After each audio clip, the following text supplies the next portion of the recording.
I never buy something declining. Whenever something has been hit by a Google penalty, it either has like a growth ceiling, like it cannot grow through a certain ceiling anymore. I really like websites that have been made by a pure hobbyist that has love for, let's say, cooking, than an SEO guy who has 50 sites and just use some playbook, mass-produced content. I see so much people, they start out as an entrepreneur and they do affiliate marketing, but they also do e-commerce. Then they also want to trade crypto. And I'm like, pick a lane first, because to get something off the ground, to make significant revenue, takes a lot of work at the start. I just look at the data and the money, and I want to grow, so I have to make hard decisions on that. Well, it's good to have you in the show. It is. Thank you for having me. For those of you watching that don't know, Mr. Z, the walking Dutch Tower of Beauty that I keep bumping into conferences, like it's always that you can find him. Just look up and say, oh, that's Niels there. For those of you, Niels is the founder of the Traffic Family, an affiliate portfolio of sites taking over 150K per month as euros, because you guys are based in Europe, is that right? Yeah, correct. The Netherlands.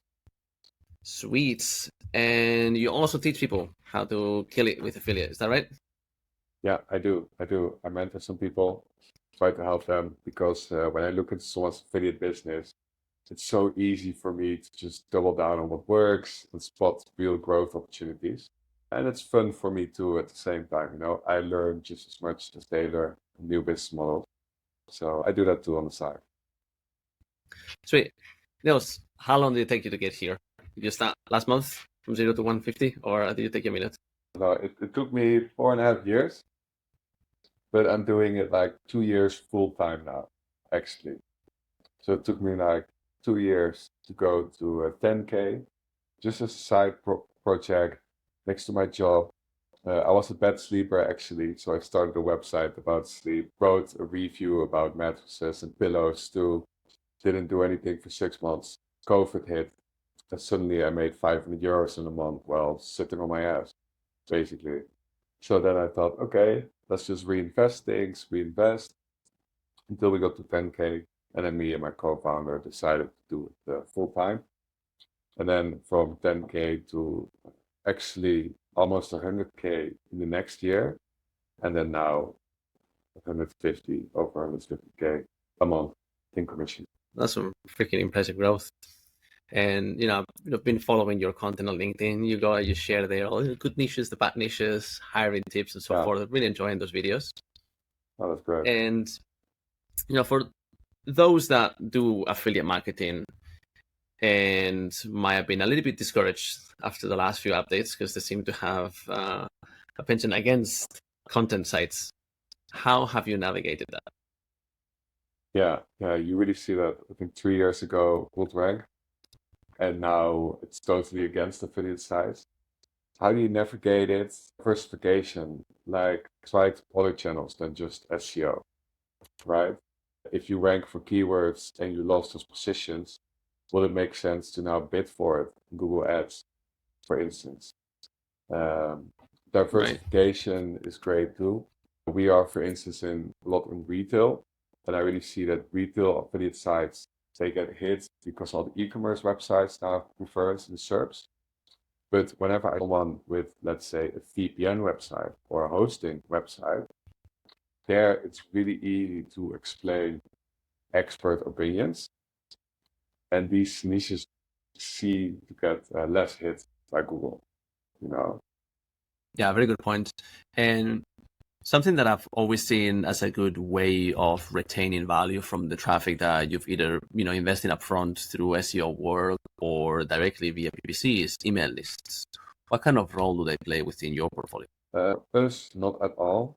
We are affiliate mostly for retail. And the thing is, if you come to my site for a mattress, it's very hard for me to upsell you to a pillow because you might already have a pillow, but you needed a mattress anyway.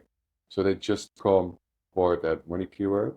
And we mostly do commercial pages too. So we don't try full of informative content for a sleep website, for instance. But then we discovered like, okay, if you want a mattress, it doesn't mean that you're a bad sleeper. You're a bad sleeper, it doesn't mean you need a mattress. So for us in the retail niche, we didn't really see something. I would mostly advise people, if they have an email list, also create your own product. You know, this guy, he had a hosting website. He already had an info product about how to make your website secure and how to get a fast WordPress website. So that's perfect. Give your first chapter away. So you have a lead magnet, you have an upsell in the email, and you could even then create some done for you services later too. If you teach someone how to make your WordPress website faster, why not make a process out of it? Hire a virtual assistant, get the virtual assistant to execute it, and now you have a service that you can upsell to your email list. Yeah, very good point. And then you start integrating into all the areas, all the service offerings, right? And you move from just being an affiliate to potentially info product service provider. It definitely increases the value of the business. I was just chatting with Craig before, and he's in M&A, and we were talking about the things that drive the most enterprise value. And one of the things that he said was clean books. So I know you buy affiliate sites, and I know typically, at least in my experience, when people build a small affiliate site, making a few thousand a month, even past 10,000, it's rare to see people that have very clean track of their books and expenditures, because a lot of people think like, one, the time that they put in doesn't account for anything. I haven't ever seen a P&L of an affiliate site where people disclose the content expense, right? Things of that nature. So what do you look for when you're buying sites? What's your criteria? Yeah, so all the site criteria would be very diverse traffic in a niche that will have not much risk of losing that traffic. If you look at what you just said, so clean books are important, but also how the founder is. I notice time and time again, if the founder just straight up comes like, oh yeah, so we have a standard P&L that we send out because people don't have P&L. Here's already everything. We need these kind of expenses accountable. If they say, oh yeah, but it makes 30K every year, why don't you just bid this amount? Then I'm already like, that's a huge red flag. If you want a multiple of 3, so you want 90K, and you're not even willing to fill in some numbers for me, that's not good, and these kinds of behaviors will shine through in their website too, or disclosing information that you need afterwards to sell. We bought a website once which was not WordPress but custom developed. That's a major thing we never do again either, because you will be dependent on the seller for the future. And in the beginning, everybody has good intentions and yes, they want to, but after 6 months, everyone will be like, yeah, I already sold it anyway, So then we put an account on the guy anymore. Now we have an external development agency, and they need to spend 2-3 times the hours on it because it's all new for them. So that's also a major thing. Only WordPress websites for us. If we would ever do a custom developed website, we'll make it ourselves. So yeah, that will be better. So diversified traffic. I never buy something declining. Whenever something has been hit by a Google penalty, it either has like a growth ceiling, like it cannot grow through a certain ceiling anymore, even if you double the pages, for instance, which I've often seen, or yeah, you don't really know how to flip back the hit. So that's too much of a risk, too much. It will probably just go down from there. I've never seen site recover from the helpful content update or anything like that. So I've never seen it hit either. And then for the rest, it's also, is there put any love into the website? I really like websites that have been made by a pure hobbyist that has love for, let's say, cooking, than an SEO guy who has 50 sites and just use some playbook, mass-produced content. That's also something, and you see it. It's in the little details, the way the content is, or even how the design of the site looks like. If it needs to give me that feeling like, yes, this is some love is in there, then I get enthusiastic. If it's no love, climbing, then it's just a matter of time, basically.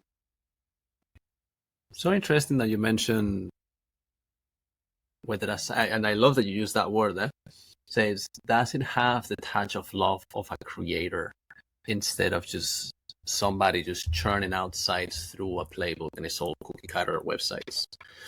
Because it's not dissimilar.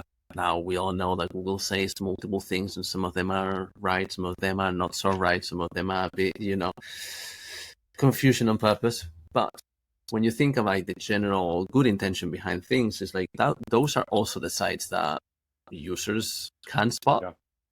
Because I've seen this site before, just in a different niche, and they look the same, and it's the same fake AI produced author, blah blah blah. So users don't really like those sites so much either, and Google doesn't like them so much either, right? So it's interesting to see that also from the investor buyer end, there's a bit of a dislike for the cookie cutter websites, right? And an appreciation for the more like artisan built site of a hobbyist that loves the niche, that's put the care, right, on the little details. Are you buying sites only in the Dutch market for this, or? Sites only in the Dutch market. We're not buying sites right now because we're in a little bit like, okay, what will happen in the future, especially with Google. For me, I always looked at it like, again, where can I get the most consistent return on my investment? And consistent also means, what am I sure about? How it's easily scalable. And my team is all Dutch-speaking people, copywriters in Dutch. And I still see, potential future growth. So there's no reason for me now to go into other markets yet, where I will have either more competition or need to change all my processes to English. Also, those people often ask me like, oh, I have a Dutch site. Should I just translate it to German? It looks easy, oh, just translate it and it ranks. And in Germany, there are 5 times as much people. So that means like this is future growth, right? But it's more competition. The backlink profile is different. If you translate it, it doesn't mean that you have the same products that you can link to. So you often need to change the products you're linking to, and then your whole research changes. So going cross-border is not just an easy job and requires very significant investment that people don't really see. I made the mistake once, also just translating it, and then I saw how much more it is than just translating. Something that, you've mentioned this multiple times, which is fundamentally what I'm summarizing it or concentrating it in my head. It's like, stick to your guns, right? Stick to what you know works for you, what you can make work, and don't really step too much out on the shiny things. Oh, why don't we translate the site? Why don't we buy this site as custom developed? Why don't we, what about this site that just the guy says that he makes a decay a month or a year, and then it's all garbage? Like, sticking to what's been working and doubling down on that. 100%, 100%. And I see it everywhere too, I see so much people, they start out as an entrepreneur and they do affiliate marketing, but they also do e-commerce. Then they also want to trade crypto. And I'm like, pick a lane first, because to get something off the ground, to make significant revenue, takes a lot of work at the start, Then they have an affiliate site, and then they're like, okay, cool. Again, then should I do a new country? Already start another website. What if I use this AI thing, this AI content, this new channel? Then I'm like, wait, you already have something that works. Do you have the systems and processes and hires in place to scale that first? Because all I want, again, I want to invest 10,000 euros a month. And if I can see, I'm really sure that this 10,000 euro a month will be paid back in 3 months, and then will be 3,000 euros MMR on top. Why would I spend my money somewhere else? That's great ROI. But then the problem is that they either lose track of what works, or they get distracted by all the shiny objects. And that's the main thing in marketing. Everything is a shiny object. And all marketers are also marketing their way of marketing to you. So that sounds very interesting. So constantly, even as a marketer, you have focus, you get distracted by all these other marketers at the same time. How do you stay grounded within what you just have described, which is, what I am also myself, and it can be quite mental? Yeah, I don't know. It's a bit I just look at the data, man. I just look at the data and the money, and I want to grow, so I have to make hard decisions on that. So the data, as in, let's say I have 11 websites. Okay, what website, how much content did I invest per website, how much link building, and how much is generating? Okay, well, this website says this niche is better, so let's focus on that website. And I also have profit-making websites, of course, most people have. Okay, then focus on this website. Cool. What type of content outline is working best? And if other people are doing job, for instance, I have people who do partner outreach, who outreach to brands, get them onto our sites because these brands have higher commissions. I also look at their job, like, okay, you're outreaching for 30 hours a week. What is the extra brands that you close every month? And does that match the salary that you earn? Do you either need to close more or do I need to let you go, for instance, So I really try to quantify all of my investment basically. My goal is I want to make a return in 3 months on my money at most of. It's not possible, but all things are maintenance things too, but it's invest and growth. I want it to be paid back in 3 months. And if I can't do that, eventually that happens, I need to find something new, either a new niche, maybe a new channel, or yeah, I need to let someone go. Now you mentioned this brand partnership role, which is an interesting one, and it's definitely the one that's you get there when you have a portfolio that's already significant, right? That would be something that you do yourself as a founder when you run only a handful of affiliate sites. What does the team composition look like for your portfolio size? You said 11 sites. You're doing somewhere about 2 million a year in commissions. How many people do Now you we have have in the 15 team? people right now. We're on the brink of hiring 3 extra VAs. Made a lot of extra processes which will increase conversion rates. So got the process, now the request will come and they will execute. But yeah, so we have 3 people in the partnerships division. All I do is get in touch with brands, get their products on their site, make sure these products are in stock, have a good placement, and they negotiate commissions too. So let's say you have a list of 10 products. If one just had 15% and we come to the top, well, she will also outreach to the others like, hey, listen, they pay me 15% now, so you're a bit more on the bottom of the list, but you're a great brand. Can't you get offer 15, 16% too, and we get you on top? But also, it's a real political negotiation game, which I'm very good at, luckily. Then we have around, You have 3 people yeah, full time doing that? they're not full time. Most people work part time, so that's 20 to 24 hours. I have no one that works full time. I work with freelancers and Dutch people who are living mostly abroad in the Netherlands, and they like coconuts and beaches a lot, and I give them that freedom. If they're happy, I'm happy. But it is a team of 3 people. Then I have 2 editors. One is my content manager, and he will do also all keyword research to make sure that we have more than enough content planned for 7 or 8 writers. Then I have my co-founder and me, and the rest is on PA. So let me understand. Where do you draw the distinction between VA and one of the 15 team members? A VA is someone either in the Philippines, South Africa, and they just do very repeatable work. If I did an A/B test, for instance, and it's successful, well, then I see, oh, I have 550 pages that have the same content outline. And since it improves my conversion rate with 10%, they need to do this same task 550 times, basically. So then I outsource to a VA. But there are lots of things that we, finding the contact information for these partnerships, doing these, publishing the pages, creating featured images, and a lot more.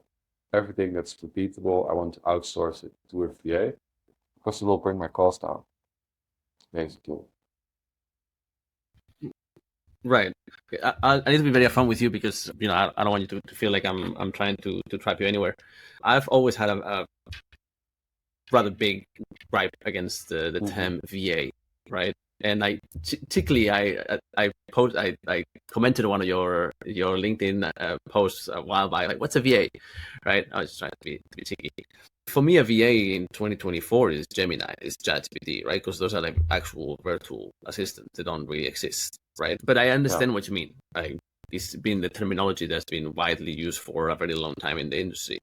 But I wanted to ask you, like, and this might be not something that you've ever asked yourself or like you've even considered, because again, it's just the way that's been done as a standard, you know, that everyone understands what it means, right? Is there truly a difference between, you know, Dachi writing content in Bali and a Filipino doing changes on landing pages for conversion rate optimization? A little bit. I mean, one is more copywriter, content writer per se, and the other is just doing manual work. That's what you mean. If the VA couldn't do Dutch content, because unfortunately Dutch content is very hard grammar. But is that what you're seeking in your answer, or what do you mean? No, in the sense of like, I understand that, you know, obviously writing copy is a high value skill that I get, right? And I understand that it's harder to find a good copywriter that can write copy in Dutch than it would be for someone that can just go to WordPress and apply changes on and check boxes, right? But work is work, and so like what, you know, that's why I'm trying to like, is there really a difference between two human beings that just log into the computer and they do the work remotely for a website? In that case, no. Also inside the company, so we have a core team, which is the partnership team, the content manager, the editor, me and my co-founder.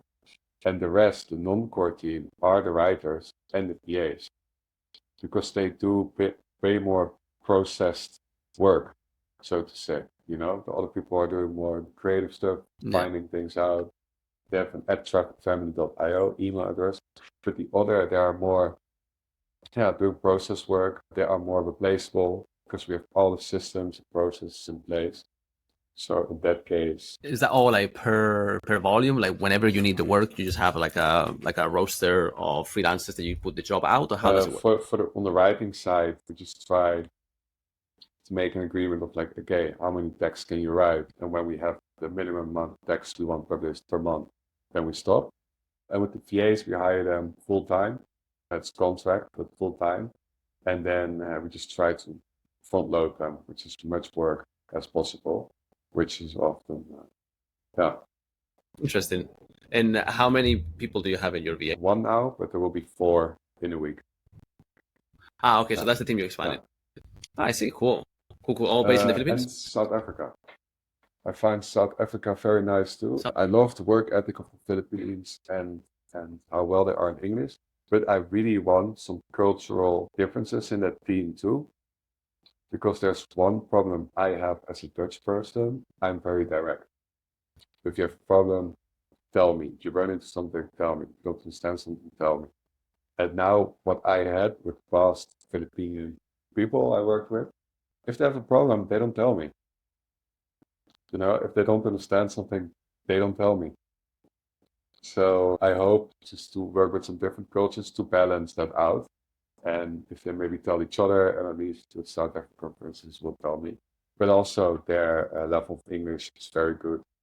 And they have the same payment, same pay. Yeah, I think there's definitely a difference in the general culture when you come to Southeast Asian countries. There is the concept of face, right? And which for us Europeans is like, here face is important. I'm saying this, I'm in Thailand at the moment, right? We're recording this, and I believe both are different cities for different tastes. But the concept of face is quite important because ultimately it plays a bigger role in normal interactions, whether business or professional, that we would believe it makes sense for us from a European point of view, right? I don't care if I look bad within an interaction, or if somebody like in like no, that's not like that, and then they say like, what, it does nothing to me, right? But in Southeast Asia, in Asian cultures in general, I feel like that's a loss of face. You made them look bad, or you made them look like they don't know what they're saying, and so in an avoidance for a loss of face, there's things that they want to do. unless, and this took me years. It took me, I've been working with people from the Philippines for 8 years. It took me a very long time to really find the right way to support the team and to let them know that they can't tell me anything. Matter of fact, they must, right? And it takes a lot of like communication and also finding people that they themselves have also like a slightly more open-minded way of looking at things and working. Because if you work with people that maybe like, they work in the BPO industry locally for 10 years, they have a very set way of working because that's what's been expected of them, right? And then they work in an international environment. It's like, whoa, things are so weird, right? The first time that I was on a phone call with 10 people from the Philippines and I dropped an F-bomb because it just happened, and it was nothing bad. It was just like, it was, like, say, fucking great, right? They all look startled and are like, right, so they're correct, right? It was like, and it was a whole learning process that I very much enjoy. And of course, like, eventually moving here and spending more time here, now I feel weird when I go to Europe. Do you feel weird? How long have you spent in Southeast Asia? 8 months. I will go back in 8 2 months. months. Then I'll have my first time back. I'll let you know how it is. So this is your first stint in this corner my of the first woods. real digital nomad stint. I think when we met last year at the SEO Master, I was just happened to be on holiday in Vietnam. And then I found out about the conference, and that opened my mind how many smart people are in this corner of the world. Because I thought everybody. So yeah, I've been traveling around now, testing out the waters everywhere to see where I want to really relocate. And it's going to be Thailand. Yeah. It's gonna be Thailand. It just has the best API. How if you have a new system, then you have an API, and the API makes you connect with everything. Well, everything you want to have delivered, good food, Interesting. I've good never thought about API for clothes, countries. bikes. It's a great API. If you go to Vietnam, speaking of English is a bit harder already. Going around, it's a bit harder. Finding great places is a bit harder. So it's a worse API for your living. And here it's so you have the luxurious side, the culture side, and inside Thailand, you can go to Chiang Mai, Bangkok, or the islands. So you can go on holiday in your own country. How cool. And I'll tell you, I mean, we can maybe have this conversation again in a few years to see how your own experience goes, right? When I first came here, I came here only because everyone that I knew in SEO was here. Like, it seems to be the right place to be in the world, right? I was only starting. I had a tiny little affiliate site making barely any money. I just wanted to be surrounded by people that knew how to make this model work, right? And then I came here and I discovered that this is an amazing country in every way. Like, it's so easy to get your boots on the ground and find a great place, get a bike to move around. You can kind of grasp the do's and don'ts of the place relatively easy. They're not. Some of them might bend your brain a bit, like, okay, but they're also easy to follow, right? Like, whether you agree with them or not, like, they're so easy to follow as well. Like, just don't be an idiot. That's the biggest one in Thailand. Just don't be an idiot. Don't get in fights. Don't be obnoxious. You'll be all right. Nice. Yeah, don't be disrespectful. Don't be an idiot. Don't engage in crimes. You'll be fine. You'll be like, fine. It's an extremely safe place where to be.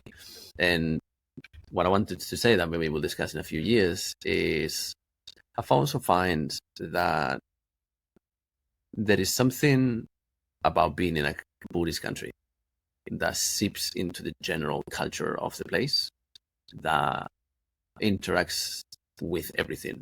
And the longer you spend on the place, the more you feel like, yes, there is a general consensus that the well-being of others is very important. And you feel that in the very small interactions, like whatever little things that you do in life. So my hope for you that you'll have a very good time in Thailand. The country will treat you very well. Just like for most people that I've known that have been here. Yeah. Now, this is a section that I call Nobody Expects the Spanish Inquisition. I like to throw when it doesn't make sense to throw it with the flow. Now, I'm not entirely sure because in affiliate, I've never had any myself, and I've done the same business model that you do, not at the scale that you do it, but I've done the same business model for a very long time. What is an ethical challenge that you face in this work? ethical challenge would be what I really go into gambling niche, the adult niche, or the finance niche. Commissions and payouts can be insane there, but will I really make the right content for those kind of decisions if I hire other writers who are not per se experts?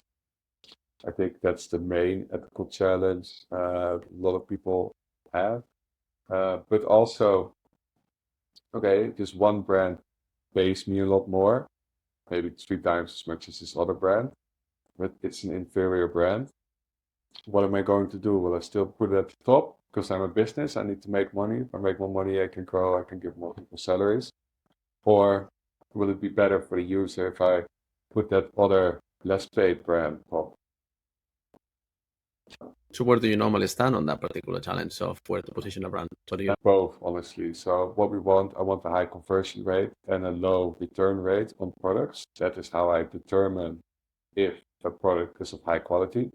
Because I don't decide high quality. The consumer decides that. So I look at those things. That's a fair point. But yeah, if something pays 3 times as much, has slightly lower conversion rate, I could still put it at the top. Yeah, yeah. I'm not going into the finance, crypto, adult niche. It's also not close to what I like. So I will not be good in it. And I don't know, with the whole gambling thing and finance thing, I don't trust others doing it. So then doing it myself, I would really sell my soul. But ask me in 5 years, who knows? Fun story too. We were looking into going into the adult niche for, let's say, sex toys and sex products. But then the competition was so high there. We saw like 3 websites of women with their face on the website, and they already had 700 articles of 700 different sex toys that they tested and put their own experience there on the page. So I was like, okay, I cannot compete with this. Am I right? But Yeah, imagine having to fill a hotel room in Bangkok with 700 sex toys and now you have to try them all. That will get you in trouble. Don't do that. You see, it's one of the things that you no, I don't don't do. know if it will get me in trouble, or there's probably a room here in Bangkok that has that. So I mean, yeah. it's Bangkok. Interesting. So now I didn't ask you this, but you say that probably the time would have been 40 minutes ago, but you said that you were doing affiliate part-time and then you had a big month in COVID and da. What were you doing before? I was a growth hacker. So I was helping B2B SaaS companies grow through analyzing their whole funnel, also SEO, paid ads, conversion rate optimization. So it was actually a really great background to have because I feel again and again that most affiliates are just SEOs. Their content is not that sexy, their brand is not that sexy. They only think of SEO. They don't think of conversion rate optimization. They don't think of looking at the funnel. You get visitors, those visitors click, those visitors convert, and then you get your commission based on a percentage. Where I always saw people just looking at traffic, I was looking at, okay, how can I get them to click more? Because if they click, they get a cookie drop and they're already on the website of the partner, so they can convert. If I link to the right products that are more known, I always check that they are in stock and have great ratings, they convert better. And if I negotiate my commissions, I can also have more revenue, basically. So I always looked very holistically at these 4 metrics and try to, again, put people in place that will work on improving those metrics or systems in place. Yeah, it's super fair point. Like myself as an SEO, right? When I started doing affiliate, it's like, let's rank this thing, right? And it's ranking. Can I rank more things? Can I rank more pages? And the focus was always on more traffic, more content, more links, more everything. It's always like at the Yeah. very top of the funnel, right? And never really paid that much attention to the bottom of the funnel. But it's now obviously as entering into the agency world, like you do see that, like, yeah, we could have the same 1,000 visitors a month, but like if an extra 10% books more calls, then I know what the bottom line increase is going to be, and it's going to be more than if I get Yeah, 10% and more that's where a traffic. lot of agencies miss out. If you can already calculate how much is a lead worth for the company, and then take a look at the pages, how much conversions are they already getting, and what would it mean if page A versus B would get 100 more visitors? or a ranking increase, and if you did that ranking increase, you can say, oh, on average conversion rate is this, you have this amount more visitors, with this conversion rate means this much leads, which means your business has gotten this amount of revenue, and this is the cost that you pay us. Why don't you invest twice as much in us? Really making that calculation, which is just an easy calculation to think about it. But then you really think with the other entrepreneur, with of what are the most important pages for him, or even if it's e-commerce, maybe some products he still has thousands of them in stock, and other products are almost sold out. So it will also be a shame to rank the number one keyword for the product that's already sold out, instead of where he has a big problem with the stock. Niels, let's just use, for instance, your largest property right now, because I assume that's the one that you'll have the numbers the clearest in your mind. Just an assumption. What's your current split right now when you invest between content, links, and ads? Current split, we don't do much link building anymore. Not much big fan of link building in the Netherlands. It's all the same sites. It's already linking out thousands of other sites. Outreach isn't really helping because we're very greedy in the Netherlands. So we don't want to link out, We do it a bit. We do have our own sites that we place links on for other sites. I find it fun just on the site, page gets traffic and it's informative and all this kind of stuff. I know it can really help someone else's site. Then it's basically a 50-50 focus between SEO and ads. Interesting. So you said you don't do really that much link building anymore, but at the very beginning we did, and we did see good results sometimes too. But after a while, I couldn't make that. I just saw that there will be 3,000-4,000 euros a month in link building, but I just couldn't see the correlation with results. The pages weren't going up. Then you look into the links, and you're like, maybe it's not the best links either. But then again, I will need to invest my conscious time into it versus, more content or better content will always give me a certain result. So in my case, where also probably in the niches where links will less important, this will be more beneficial to me. Yeah, no, that makes a lot of sense. Like, we work in a ton of markets, right? And there's markets where just the geo is just small enough that it's easy to get saturated, where past the point is like, you've got the links that you needed. Like, there aren't that many available sites, or you need to get really wide. Like, you're doing link building for a brand in Switzerland, like just go for every Dutch speaking country, because like you're gonna be like, how many Swiss sites about holidays are there? Yeah. 10. Like, so in some cases it's what you said, like, the outbound amount of those sites is insane. They have like 7,000 sites that they link to, and it's like literally every other single site that does any sort of SEO is getting links from the same 4 or 5 magazines. So either you go very international, which at some point it will dilute your geographical relevance, or just like, okay, box checked, I have the links, let's put it into content. So Niels, the last 5 minutes, for those that either have existing affiliate sites and would like to make them better, for those probably that are thinking, is it even worth it to start affiliate right now? What would you say? Just content and just SEO, I would discourage you from doing it. There's already a lot of sites out there by SEOs or very passionate people who have been doing it for a while. Unless, listen, it depends also on what you want. Do you want to really go deep on a topic you're passionate about? I'd consider starting an affiliate website, but just don't make it only about affiliate. If you're really smart and passionate about the topic, put info, products, and services on top.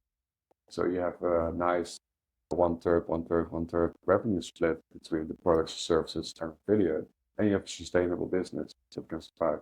If you want to have an affiliate business, like I have, achieve more as a business than a purist in just one niche, then diversify. Don't just do SEO, do other channels too. Pick the right niches, start small and really look at your P&L every damn week, every damn month to see where you should reinvest. And follow Niels on LinkedIn for hot tips. So Niels, for those watching that want more Niels other than LinkedIn, where else can they find Currently you? also Instagram at Niels Say, just my name, no spaces, and LinkedIn. Maybe in the future, YouTube, more mentoring. But now I first mainly have my focus on traffic family, expanding the team, and going to the roof. 2 million a year is not enough for me, Alex. Well, God bless. Hoping that you hit all your targets, my friends. Thank you very much Thank for being you. on the show. It was a pleasure.